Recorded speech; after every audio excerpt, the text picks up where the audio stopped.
Welcome to IGH Going Rogue. Today is Monday, March the 10th.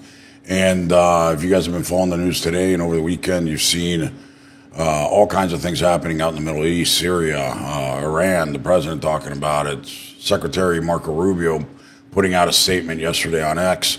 And today's also my 30-year anniversary. I can't believe my wife has had the patience to put up with me for 30 years, so I'm eternally grateful to her. We have RON ALEDO joining us today with his Monday Intel report. Nobody more qualified than him to talk about the atrocities that are happening in the Middle East. Mr. Producer, why don't you run one of those videos to set the tone correctly? Now today's other top stories. Global calls for peace in Syria today after the deadliest weekend since the fall of Assad. More than 1,000 people have been killed in clashes between forces and supporters of the country's new government. All right. So, RON ALEDO, walk us through what's going on in Syria. It's a disaster. We've seen some pretty heinous videos of people being lined up and killed and shot in cold blood. Listen, I just want to remind everyone here the situation we had like 15 years ago, maybe 14 years ago, 13 years ago, when the United States, I'm talking about 2012, 2013, 2014, when ISIS, the Islamic State, was very, very powerful, both in Syria and Iraq, in northern Iraq. I don't know if you can remember all those massacres, those terrible views of decapitations, of killings, assassinations. Those were terrible. Now, let me tell you what the policy of the Obama administration was at that time. The official policy of the United States of America, and when I say United States of America, I'm referring to Barack Hussein Obama, and Joe Biden, the vice president of the United States by then, was this: if I am an Islamic radical terrorist, Al Qaeda or Islamic State, and I am this side of the border in Iraq, I am a terrorist. But if I, same person, I am in this side of the border in Syria, I was a freedom fighter. Yeah. I was a fighter for democracy and freedom. Yeah. So I am here in Iraq, I am a terrorist. Oh, I'm going to Syria now. I crossed the border. So I am a freedom fighter. I am a rebel, the position. Oh, damn, I forgot something in Iraq. Let me go back to Iraq. Let me get my book. My book. Yeah. Now I'm a terrorist. No. Now I have my book. Let me go back to Syria. Oh, now I'm a freedom fighter. It was schizophrenic, okay? It was completely nonsense. And what we see today is the result of those years, period. Yeah. Barack Obama and the policies that he engaged back in 2010, 2011, 2012, those years were the foundation of the policy that we see today. Let me ask you a question, Ron, real quick. The Obama administration was financing these people as freedom fighters. Is that correct? Or is that not true? That's true, absolutely. Yep. Absolutely. Listen, we need to understand something. We need to understand that sometimes our policymakers have no brain, okay? Yeah. We need to understand that, okay? And they do the most stupid things, and they do the things out of passion and ideology, blind ideology, and fanaticism, but without really thinking on long-term consequences and a strategic level consequence. Okay? And that's because they wanted to take out Assad, right? They wanted to take out Assad. So they're funding the same people that are killing our soldiers in Iraq. Yes, yes. And this is the deal. They create a narrative that is 100% false. Okay? And anyone who knows a little bit about the history of the area, who knows about the reality on the ground on the area, know that is bullshit. Okay, everybody knows that bullshit. Yeah. But sadly, when they create this bullshit narrative, it's not designed for the few people who knows what's happening in the area, or the few people here in the United States or Europe that have been in the area, knows the area, know the history of the area. They create a false bullshit narrative for the masses, for John Doe, for the people who have never been in the area, have never studied the area. So that's why they create this bullshit narrative. And the narrative was, there is a brutal, savage dictator called Bashar al-Assad. He's a dictator. He's a pro-terrorist. Actually, he's a radical Muslim. And then there are some freedom fighters, democracy fighters, Robin Hood kind of guys, and we need to support those Robin Hood kind of guys that are fighting for democracy and for freedom and for justice and liberty. So we're going to send hundreds and hundreds of millions of dollars to those freedom fighters. That was the narrative, and obviously, again, Obama was saying it, Biden was saying it, and all the parrot propaganda media was repeating. Was saying again and again. That's so people who doesn't know better. Oh, okay, let's believe this bullshit that they didn't know that was bullshit. Okay, now the reality is the government of Syria was a coalition, a government coalition. Okay, made of alauitas. Alauitas is a different section from the Shias, from Christians. I'm talking about Melkite Christian, Catholics. I'm talking about Greek Orthodox. I'm talking about Maronite Catholics, Christians. 10% of the population in Syria is Christian. The Druze minority, that is a minority of a different sect over there, and the Shia. So those four, mostly the Alawites, that the Bashar al-Assad was an Alawite. Yeah. The Christians, very strong position, the Druze and the Shia. That was the coalition. And they were trying to keep a hold of the big Sunni population that were very, very, very much pro-Al-Qaeda, pro-Islamic State, jihadists. That they were completely intolerant with religions and with all minorities. They were natural-born killers. They were the same people that went to Iraq to kill U.S. soldiers. Yeah. From 2003 to 2011, they were volunteers killing us over there because they were fanatical, Osama bin Laden kind of mindset, and then once they had the opportunity, thanks to Obama, to kill Christian Syrians and Alawite Syrians and the Bashar al-Assad government soldier, they went to Syria. And then Obama began to send millions and millions, and the CIA, there are open sources about this, the CIA helping. Tulsi Gabbard, today's National Director of Intelligence, she denounced that years ago. Yeah. Yeah. And there are a lot of reports and news that say that the CIA was helping these terrorists because they were portraying themselves. Oh, we're freedom fighters. We want democracy and elections every 5 years, and women's rights and elections and a Congress and democracy. Bullshit. As soon as they get the money, as soon as they get the weapons, they remove the mask. Yeah. And Allah Akbar, and let's gonna kill everybody who is not a Sunni jihadist Salafist. That's it. That is insane. And I know that's why you like Tulsi so much, because she was calling a lot of this bullshit out a long time ago. You've done a couple tours out there. Why don't you tell us a little bit about it? How many tours? Where'd you go? Afghanistan, Iraq? I don't know.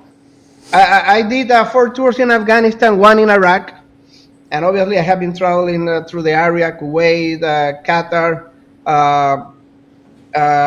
Dubai, several times, many times, and I have talked to the people in the area. I have, part of my jobs in Iraq was to send some people to Syria when I was over there. So I understand the area very well, and I have been studying when I was active duty in the Army. Also, ever since 2000s, the early 2000s, that was one of my areas of specialty. Listen, the deal is the government of Syria was secularist. They were under the Ba'ath Party, and that is called the Arab nationalistic socialism. But that sounds very ugly here. But in the Arab world, that sounds actually very positive, because they are not in this Marxist, communist kind of socialism. It's a nationalistic way of government, centralized government, but very secular. They did not support any kind of religious extremism over there. To the contrary, they were trying to build coalitions of the different minorities, non-extremist minorities, like the Christians, like the alauitas, like the Druze, like the Shias. And they were trying to be a very open government. And Bashar al-Assad himself, he was not involved in politics. He was in London. He was an eye doctor. He studied in London, in England. He wants to make a medical career, studying, very Western. His wife, a Western woman, British origin, he was over there. But his bigger brother, his elder brother, died in a car accident. And then his father was dead. His elder brother, who was supposed to have the government die in this car crash, and then he's called by the Alawite minority and the Christian minority, we want you to become the president. So he reluctantly abandoned his medical career and studies in London, in England, and goes over there and formed this government. And it was working very well until Barack Hussein Obama decides to destroy him. And remember, this is the time of the so-called Arab Spring. The Arab Spring, yeah. That was bullshit, okay? Absolute bullshit. But Barack Obama wants to destroy him at all costs, period. That's it. And remember, the United States had an embassy over there in Syria. We have diplomatic relationship for him for years and years. His father sent a coalition with George Bush the first. He sent a coalition, an army, to liberate Iraq in the First World War in 1991. He was working with the United States. We have a working relationship. We have diplomatic relationship. But Barack Obama did not like that. He wanted to destroy Bashar al-Assad, and then he began to send weapons to these savages that were depicting themselves as democratic fighters, freedom fighters. But still, Russia came to save Bashar al-Assad and to save Christians, because at that time, 2014, 2015, they were massacring a lot of people. And I don't know if you want to show some of the video, but they were doing crucifixion. They were doing mass killing. They were doing a genocide, mass execution. And then Russia came, no, let's go and stop this. And Putin sent the Air Force over there, the Russian Air Force, and saved the government of Bashar al-Assad. But that did not stop, obviously, Biden. Biden came back to power in 2020, and he was also obsessed. Like he was as vice president of Barack Obama.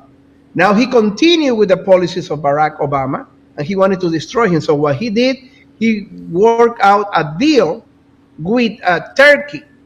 And then, obviously, most likely, Biden gave hundreds of millions of dollars to Turkey, who is a nationalistic, Sunni, religious government, contrary to Bashar al-Assad. And he trained for years these so-called rebels, ex-Al-Qaeda. The ex-Al-Qaeda, nothing, they are still Al-Qaeda. And then he trained them, he gave them weapons, artillery, everything, and then he launched a surprise attack a few months ago, and they do a blitzkrieg, and they take the country. Bashar al-Assad have to run away and escape the country. And he's in Russia, right? He's exiled in Russia. He's in Russia right now. Yeah. Then the leader, there was a 10 million bounty the United States government placed a $10 million bounty for this Al-Qaeda terrorist with American blood on his hand. But because now he's the new leader of the government and he did what Biden wanted to do, was remove Bashar al-Assad to hurt Russia, among other things. Now the United States Biden removed the $10 million bounty and removed him from the terrorist list. Okay, that was a man who have killed I don't know how many hundreds and thousands of people. And then the guy goes to Damascus and he dresses and he make up like Zelensky. I mean, you have to see the pictures. It's amazing. With the same beard, the same jacket. I am Zelensky part 2. I mean, it was laughable. I mean, you can laugh. The guy was dressed as Zelensky, like in a custom party. Okay, I'm Zelensky part 2. Somebody told him, "Listen, stop! Everybody's laughing at you because you're obviously looking exactly like Zelensky with the same sweater, with the same shoes. Stop it." That's amazing. So he dropped the Zelensky outfit, and now he wears a jacket some way somehow, and people try to recognize him as the legitimate government of Syria, and now he promised that he's not a radical anymore. BS. He can, because the press is there and because the media is there, he can control a little bit his followers in Damascus, in the capital city. Yeah. But there are many areas of the country he doesn't control. And we have some videos. We have some videos of that, right? He cannot have the same power over his followers that are Al-Qaeda, that are Islamic State, that are radical Muslims. And these guys in the countryside are doing the massacres and the genocide that we saw this weekend. They are killing Christians, they are killing all the Alawite minorities, they are killing Druze, they are killing Shia. So they are doing massacres. There are over 1,000 killed, and you can see the videos, how brutal, how savage these guys are. They are just killing everyone. Mr. Producer, I think you have some videos. If you want to tee them up for Ronnie, let's go.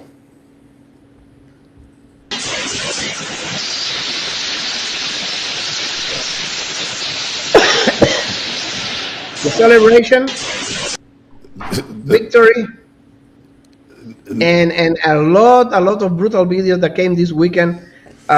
They were hitting people. They were hitting girls. They were hitting and shooting small children. They were shooting women. They were shooting everyone. They were torturing them, making crawl like animals on the ground, and then shooting them. They were crucified. They crucified some people, and they shoot them while they were crucifying them. So that is the brutal reality that we saw this weekend in Syria. Yeah, we're seeing there in Damascus people running down the street. You know, gunfights. I mean, it's crazy. It's crazy. In the Meza neighborhood in Damascus. And you got some other videos where people are being lined up and shot, I think, right? Or pictures. I'm sorry? I think so. Yeah, let's see what else he's got. He's got some pretty graphic videos and pictures. Look at that. That's what you're talking about. They're hitting people. Look. Yeah, and that's a soft video. There were many brutal videos of shootings and executions. Yeah. Anyone that is not a Sunni, remember, mute it. Everything is ethnicity and religion in the Middle East. That's what people don't understand. Yeah. Okay. So if you are a Sunni Muslim and you are a fanatical Sunni Muslim, you're Al Qaeda sympathizer, Islamic State sympathizer, everybody who is not a Sunni Muslim like you is an enemy of God that you should kill and you should torture. And that's it. That's jihad. That's holy war. And that is what the government of Bashar al-Assad was trying to prevent for 40, 50, 60 years. They were trying to prevent that. And we have a picture right here. We have a picture right there of an entire village being massacred. It's terrible. And it says, when Israel defends itself, there's, global cries of, Israel being mean and a bully, not defending itself. But you see these guys massacring entire villages and nobody says a word. It's no, and if you ask Europe, nothing is happening. Because Europe, remember, Europe today, the European Union, all the leaders of France and England and Spain and Italy, all those leaders, they were on board with it. Germany, all those leaders were on board with Biden. Okay, so they are still supporting this guy. They're democratic freedom fighters. They're the rebels. Okay, nobody dares to condemn them. Nobody dares to point the finger at them. The only one who is pointing the finger at them is the United States right now under Trump. Yeah. Okay, and Marco Rubio says something very powerful, and Elon Musk is tweeting against that. And I'm waiting to see what else does Trump says and what else does Trump do about this. But if you ask any leader or any foreign affairs minister in the European Union, all these dudes will say the same thing. Oh, these are freedom fighters. They're fighting for freedom and democracy and whatever. Okay. And there's Marco Rubio's statement. The United States condemns the radical Islamist terrorists, including foreign jihadis, that murdered people in western Syria in recent days. The United States stands with Syria's religious and ethnic minorities, including its Christian, Druze, Alawite, Kurdish communities, and offers its condolences to the victims' families, whatever. Yeah. So, Marco Rubio, obviously, getting front and center on this, but nobody else is talking about it. The media's not touching it. It's very strange. I wonder why they do that. Why won't they mention it? I mean, because they don't want to contradict themselves.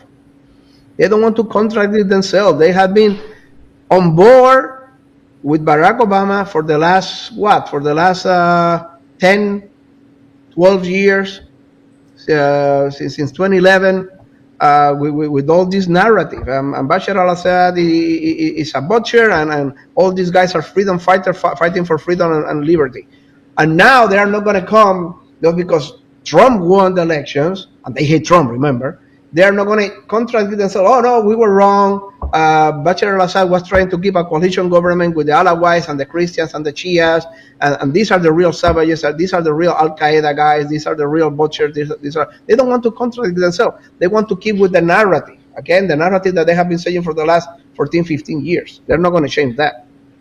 And you think money played a role in this? I'm sorry? Do you think money played a role? Well, they could never have done this without American money, without Biden money. Yeah. I mean, again, these guys, they were training, getting armed, getting supply for years. Wait, his mic just went away. Yeah, no, they were getting supply for years and armed and trained in Turkey with the help of Erdogan from Turkey. Yeah.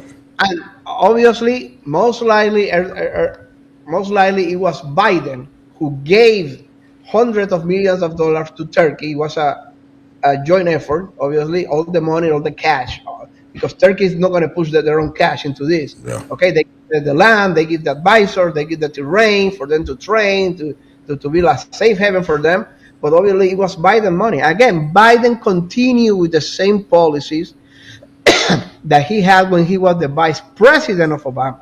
So that's it. He continued. It was a pause, but back in 2016 when Trump won, okay, the elections. So there was a 4-year pause over there. When Biden came to become the president of the United States, then he continued with the same policies, and it was the same money that Obama gave them earlier. It's the same money that Biden gave them just very recently to arm these animals and train them so they can do the blitzkrieg they just did, the lightning offensive they did a few months ago and topple Bashar al-Assad and take the government. Because these guys, these ex-Al-Qaeda and these ex-ISIS, they don't have nothing of X. It's bullshit. It's BS. Yeah. They are still the same ideology that they were last year, okay? So they didn't change their ideology in 1 year just because Biden told them to do so. Yeah, yeah. So what happens now? What's going to happen? Where are we now? Well, I'm waiting. I'm waiting to see what Trump says and Trump's do. That's important, okay? Trump is the only one, and Elon Musk, God bless him, they understand this reality. Tulsi Gabbard understand this reality. I mean, you need to understand why the Democrats were so furious and so scared of two people. Kash Patel and Tulsi Gabbard. Yeah. Those were the two guys, the two people that the Democrats in Congress, they were afraid of, that were giving nightmares to the Democrats and the liberal media, those two guys, because one is going to clean the FBI, one is going to clean all the deep state and end with political prosecution and political investigations of right-wingers in the United States, and clean all that deep state that James Comey left over there. That's why they were so scared of Kash Patel. But Tulsi Gabbard is a strong force for a very good, very reasonable, very educated foreign policy. She has been right since the very beginning. That's why she left the Democratic Party. Yeah. That's why she traveled to Syria. She traveled to Syria as a congresswoman to try to negotiate with Bashar al-Assad, to try to get into an understanding before Barack Obama declared total war against him. And that's why they hate her so much. And Tulsi Gabbard, an extraordinary woman, lieutenant colonel in the U.S. Army Reserve, a powerful, beautiful, intelligent woman, amazing woman, the Democrats in Congress fear her because she had been right from the very beginning about Russia, about Syria, and she has a very educated, very smart foreign policy, and she denounced this. So let's see now. I'm waiting to see how Vance, Kash Patel, Tulsi Gabbard influence Trump in the right direction, and I'm waiting to see what Trump is going to do about these savages. Yeah, we saw some videos that we can't put up where there were people lined up and these animals were shooting them in cold blood and blowing out their head, blowing out their brains, live on video, and it's horrific. It's horrific, and I can't imagine that that Trump won't do anything. You know, at the same time, at the same time, he's not something very strong. Remember, we have some troops over there, and we have some troops in Iraq, and we have our Navy in the area, and the Navy can act anywhere in the theater, okay? Yeah. We want anything we want in the theater with our Navy assets over there, okay, with the fleet. So I'm waiting to see what Trump does, but I really hope that he does something very soon. Yeah, I mean, maybe drop a couple bombs or something, right? Throw some tomahawks or something, but I don't think we would get into a full-scale war because Trump does not want war with anybody. I mean, it's not about war because remember we don't have the troops to actually do a land war, to actually occupy Syria or occupy Damascus. That will be a major effort, okay? Yeah. And nobody wants to go involved into that mess. Yeah. That's a difficult mess of remember what happened in 2003, 2004 in Iraq. Yeah. No, nobody wants that, and nobody wants to send 100,000, 150,000 soldiers over there on occupation.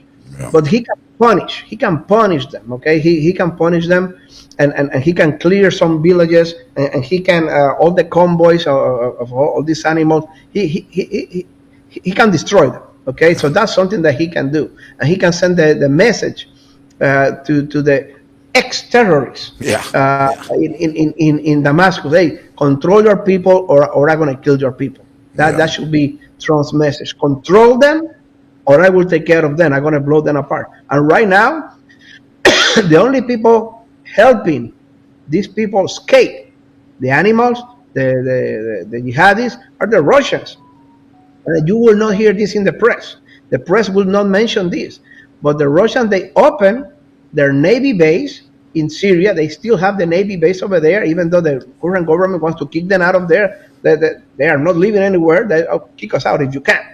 No. So it's not that easy. And they opened the gates of their Navy base, and about 20,000 people, refugees, came running into the base. Wow. That's the only way to save their life, because they know if they stay in their villages, if they stay in their houses, these animals will come and kill them all, and torture them all, and kill them all. So they are running, and right now, Russia is running a very large refugee operation inside their Navy base in Latakia, over there in Syria. So they need some help, and they are giving help and food and toilets and shelter to 20,000 people who overnight came into their Navy base. But they are doing their part. The United States now needs to do their part. Yeah, that's amazing. hold that thought. We got to go. We got to go to commercial break real quick, and we'll be right back.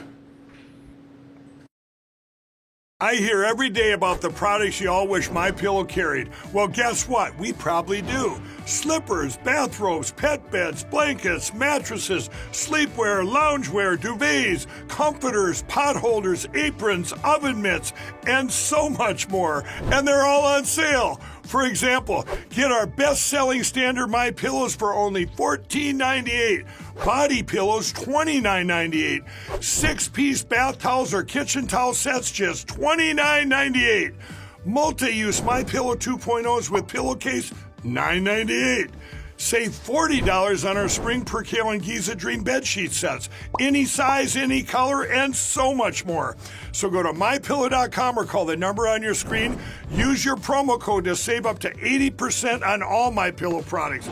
And I've never done this before. When you spend $100 or more, you're going to get 2 standard MyPillows absolutely free. And don't forget, use promo code IGH to get that 80% discount. And we're back with Ron Aledo. Ron, you mentioned Ukraine a minute ago and Russia and that whole debacle. You know, I just saw a tweet or a post on X that Elon Musk confirms that the cyber attack on X came from Ukraine. It's very likely, yes. Yes, it's very likely, absolutely. You need to understand something. For the last, I will say 10 years, the United Kingdom, mostly MI6, have been giving hundreds of millions of dollars to the Ukrainian government to create cyber brigades, hackers, and to create propaganda troll army of trolls that they work, 24/7 in X. They work 24/7 in Facebook, in Instagram, just to deliver the propaganda with the help of the MI6, the help of the British intelligence. Yeah. They gave hundreds of millions of dollars, and they hire thousands of young people that speak many languages, okay, all major European languages, Spanish, Italian, French, German, obviously English, and that people have a full-time job thanks to the British intelligence, thanks to the United Kingdom. They have a full-time job today of just putting propaganda, of just hacking accounts, of just doing cyber attacks. And because Elon Musk, remember this, guys, remember this, Elon Musk, since many years now, have demonstrated that he have a very clear vision of what's going on in Ukraine and Russia, together with Vice President J.D. Vance, together with Tucker Carlson, together with Tulsi Gabbard. They all have the same vision, the same clarity of mind, together with Josh Andrew Napolitano, formerly from Fox News, a great guy, amazing, smart guy. They all have the same clear vision of what really is going on in Russia and Ukraine, not the propaganda BS that all the liberal media BS is trying to brainwash us with. So because of that, these troll armies and these cyber attack, hacker attacks, most likely will try to attack Elon Musk, because they know where the position of Elon Musk. They know that he's have a very good, smart, intelligent, educated position on that, on the Russia-Ukraine war, and they will try to attack in any way they can. So it's very, very possible, very likely, and I don't doubt Elon Musk's word for a second. Yeah, no, I agree with that. Mr. Producer, I just sent you a couple of posts on X on Syria. The second one also has a video embedded. If you can pull those up so Ronnie can walk us through these.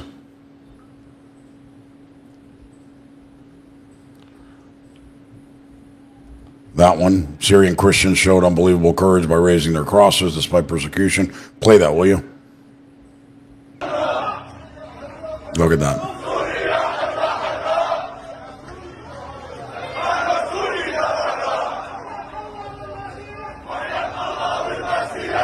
Yes. I mean, again, 10% of the population of Syria is historically, for thousands of years, Christian. I mean, they are the original Christians. I mean, These are the original Christians in Lebanon, in Syria. That was part of the whole Holy Land area, and these are the same. I mean, many of them, the Maronites, for example, the Maronites, they do their masses in Aramaic, in the language that Christ spoke. Okay, yeah. These are members of the Melkite Church. These members of the Greek Orthodox Church. These people have been there for 100 and 2,000 years. They have been unstoppable since the time of Christ, okay, in the area. And this government, the Bashar al-Assad government, was a coalition government of Alawites and Christians and Shias and Druze. And these people, now they are fighting for their life. And they're trying to, hey, listen, we're being attacked. We're being massacred for this democratic government. Democratic Mayas that Biden placed over there just a couple of months ago. And go to the next one. It says Syrian government and SDF commander Mazloum Abdi strike deal to merge Kurdish region in Damascus. Right, and if you go below, there's a video, a 15-second video. That one. Click on that. There's all the gunfire. Look at all that gunfire that's going around. I mean, that's crazy, man. You need to understand that Syria, that this guy doesn't really govern all of Syria. Syria is still breaking down in several parts. There are this government of Syria that is a radical Islamic Sunni government. There are Kurds areas in the north that are fighting against them and against Turkey. There are some Kurds that are now trying to make an understanding with the government. There are regions that are nominally only in theory, but they are pockets of jihadis that doesn't go with anyone, and they are independent. Okay, and they are the Alawites and the Christian areas that are trying to de facto separate because they are being killed by them and trying to defend themselves. So what we have here is a very complicated puzzle of different factions fighting each other, trying to survive. And also we have an occupied area of rebels that Turkey is directly supporting, and we have an occupied area that the United States governs, that the United States has over there in Syria, a small pocket, okay? So it's a very complicated puzzle of different factions fighting each other, trying to survive against each other. So it's not a unified government. That people have to understand that. Yeah, no, man, it's a shit show, man. Like everything in the Middle East. I mean, I hate to say this, but the entire Middle East is melting. It's a disaster. I mean, we had the president talk about Iran over the weekend and saying that, Iran needs to be stopped from having nuclear weapons, or at least the ability to deliver nuclear weapons. And he's not taking any option off the table, including bombing the crap out of them, right? What do you think is going to happen in Iran? I mean, that's a complicated situation. It's all kind of tied into this whole mess. Iran right? is a large, powerful country. Regional country. It's not a superpower or anything like that, but it's a regional power. And something very bad that happened to the Biden administration is that Iran was de facto in a very cold war, let's call it that way, with Saudi Arabia. Because Saudi Arabia, remember, they are the leaders of the Sunnis of the world. They are the Sunni power. And all the Sunnis of the world, they look into Saudi Arabia, they look into the king of Saudi Arabia, to the crown prince. They look, because they are the protectors of the Sunni. And then Iran is the great protector of the Shias. Remember, it says that there is a schism in the Muslim world, Sunni against Shia. Just like 5 centuries ago, that there was Protestant and Catholics, that there was a schism in Europe. So they are living today where Europe was, let's say, 500 years ago, this schism. And something very bad that happened to the Biden administration is that against the Biden administration will and against the globalist will, Saudi Arabia and Iran, they established diplomatic relationships thanks to China. China brought them together, China and Russia, they brought them together, and that was something, a very powerful blow to the to the Biden administration. Now, what Trump is trying to do, he's trying to work a deal, the nuclear deal that Barack Obama worked, I don't know, 10 years ago, but he's trying to work that deal with a lot more favorable positions and more guarantees that they are not going to develop a nuclear program. So that is basically where we are right now. We need to see what Trump is going to, if he's going to be able to work this deal, because right now they are very hard position, both sides. Okay, Trump wants to work this deal, a nuclear deal, but Iran obviously is tough to negotiate with. So let's see if they can establish. If they can establish this deal and they can work out some kind of deal and sign a deal, that will be very good for both countries, because that will reduce the tension and possible some kind of military escalation. But Trump won in his first administration. He had Iran in a box, right? He had them boxed. He had them cut off. He had cut off their oil. He had taken their money. I mean, they were completely isolated and weak. And these last 4 years, you saw this resurgence of Iran. Do you agree with that, or not necessarily? Well, Iran had been with sanctions for the last 20 years. Yeah. Since Bush II, okay? Yeah. I remember Bush II since 2005, 2006, they began to put Iran under a lot of sanctions and a lot of economic war and isolation, okay? The thing is, it's very hard to put Iran into an isolation. Remember, Iran has diplomatic relations with many countries in Europe. And for example, Germany. They have diplomatic relations with Germany. They have diplomatic relations with many other countries in Europe. And that is a lifeline of support that gives them money and gives them reconnaissance.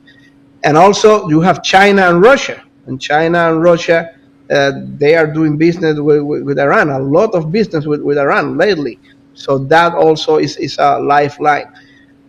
Again, there are some elements within the Trump administration that wants to have a very hard line against Iran, but that is very hard because Iran is 3 times bigger than Iraq, have a very large population, a lot bigger than Saddam Hussein's Iraq. I think 4 times bigger the population.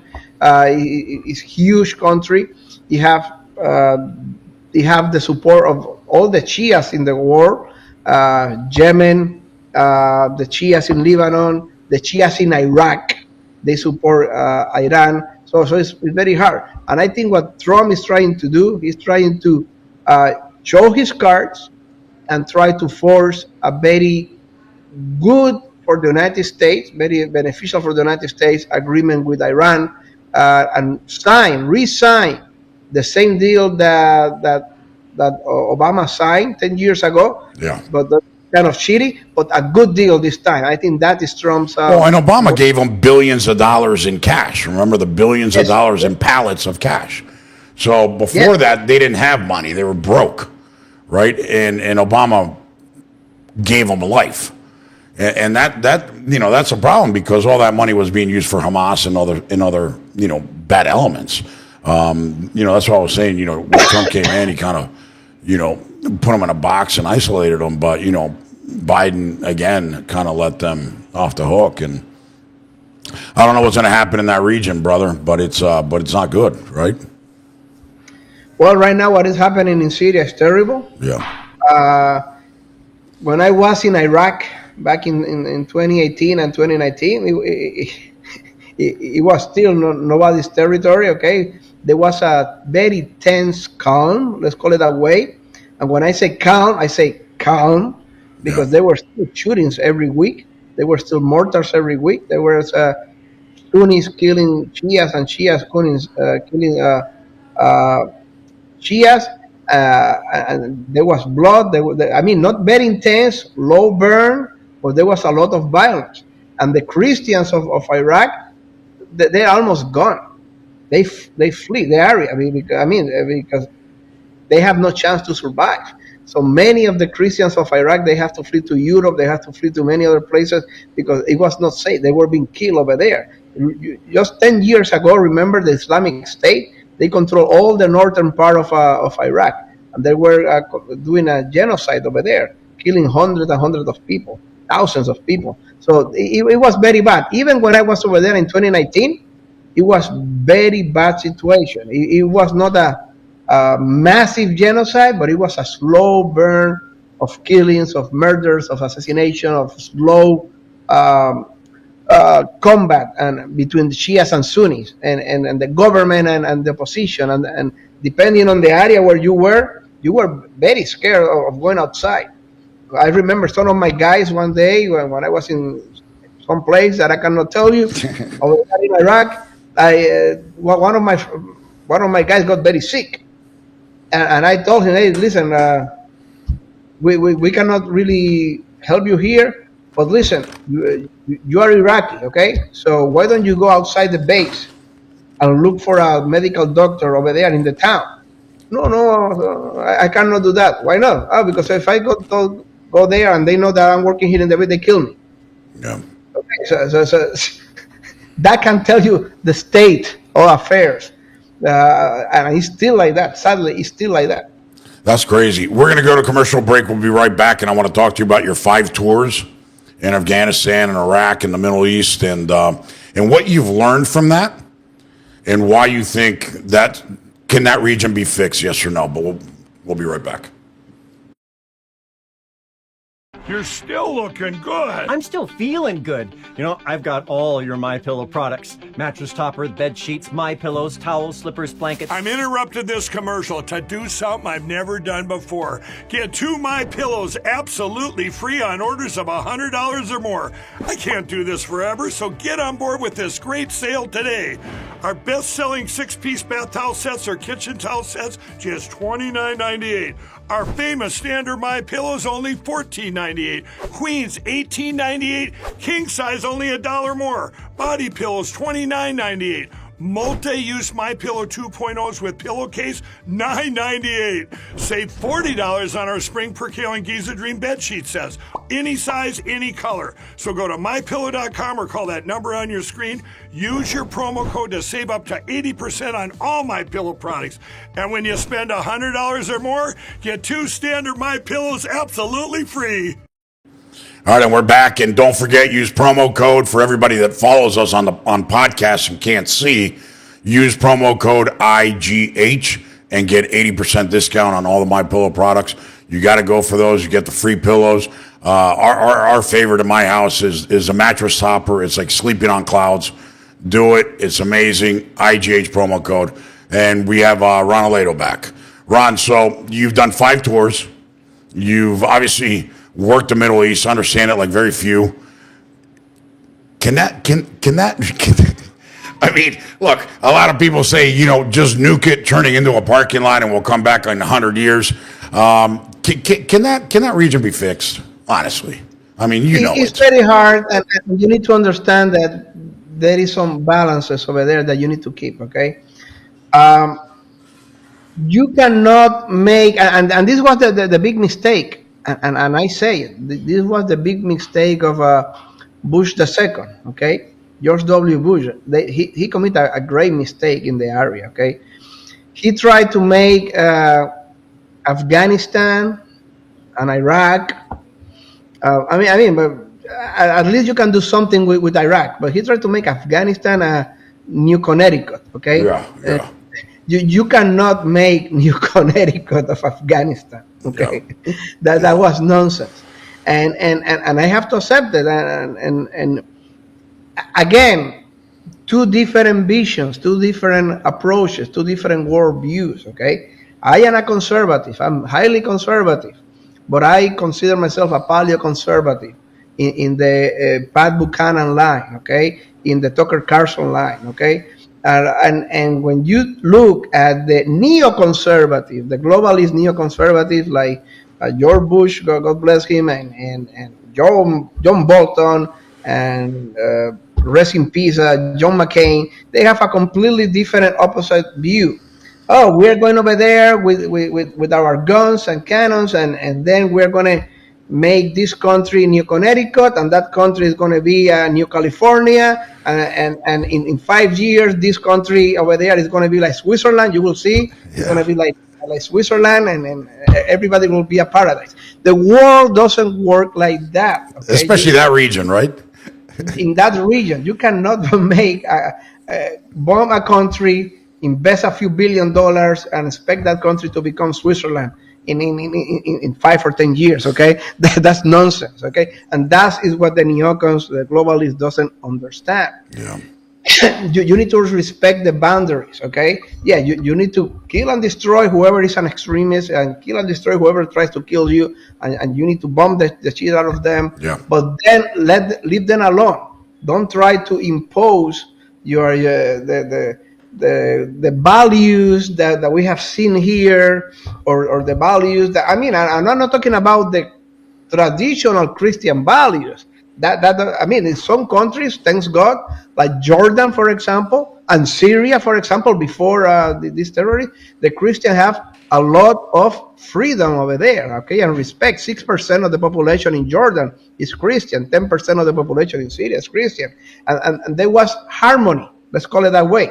There was enough harmony to live together, okay. But all these values of the fake Europe, of the fake West, of the woke West, don't go over there and try to impose them, because that's only going to generate hatred and violence against you. And don't try to promote gay pride parades over there, and don't try to that's nonsense.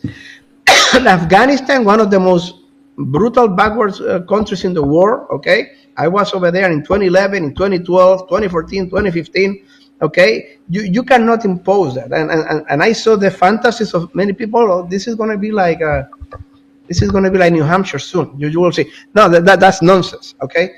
So that's the problem. Just leave them alone. Tell them the governments deal with them. Make sure that they give some freedom to the Christians, so they don't butcher the minorities, exactly what the Syrian government is doing now in Syria.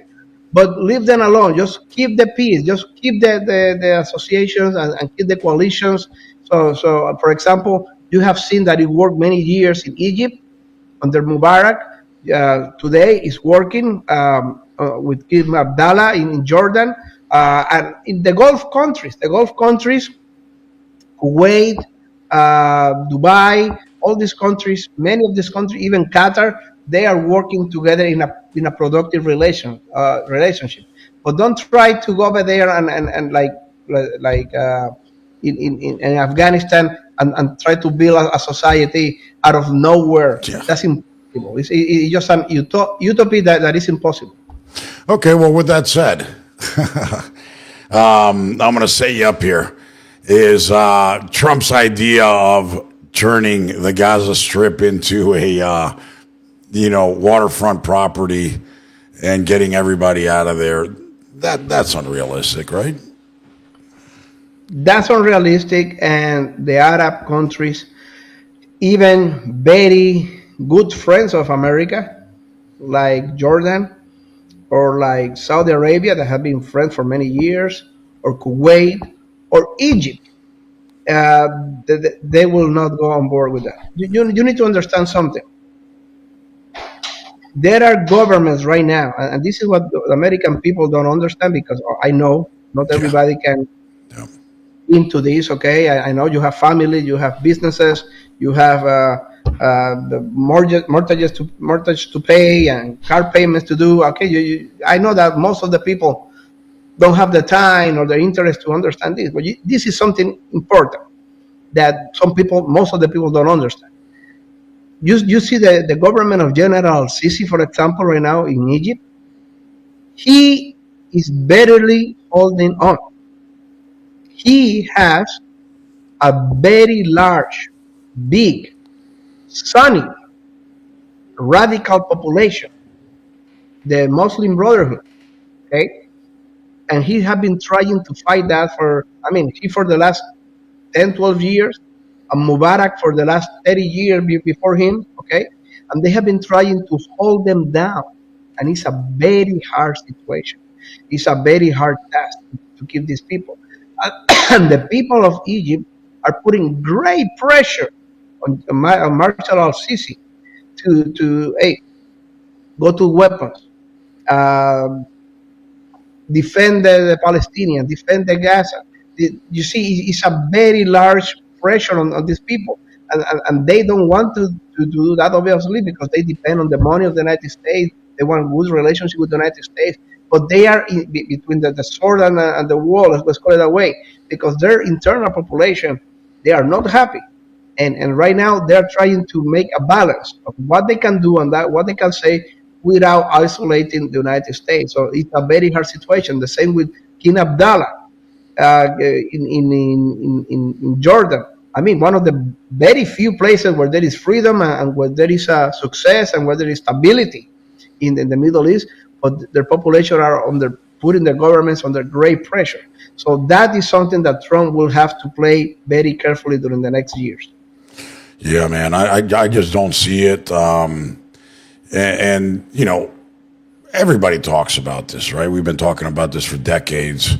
There's no solution to that region. That region has been at war for thousands and thousands of years, and I don't think they'll ever stop, right? I don't know, and you know, the situation with the hostages and Hamas and everything going on with Israel. Negotiate with the moderates, deal with the moderates, and what Trump needs to do is he have to deal with the extremists. Okay, he have to deal with the extremists. Okay, he have to show muscle, because right now what is happening in Syria is completely unacceptable. Okay, yeah. and he needs to negotiate with whoever have a brain and he can talk to. Okay, and whoever he cannot talk and doesn't want to talk. Okay, that's why we have the U.S. Air Force and the U.S. Navy to deal with. Yeah, I agree with you, brother. It's always a pleasure to have you on the show. Nobody speaks it as clear and as concise as you do. I mean, you know the region, you know the players, you know the countries, you know their leaders, you know the history.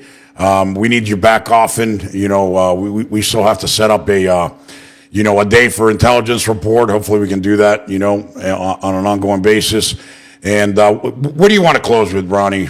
What are your closing remarks here?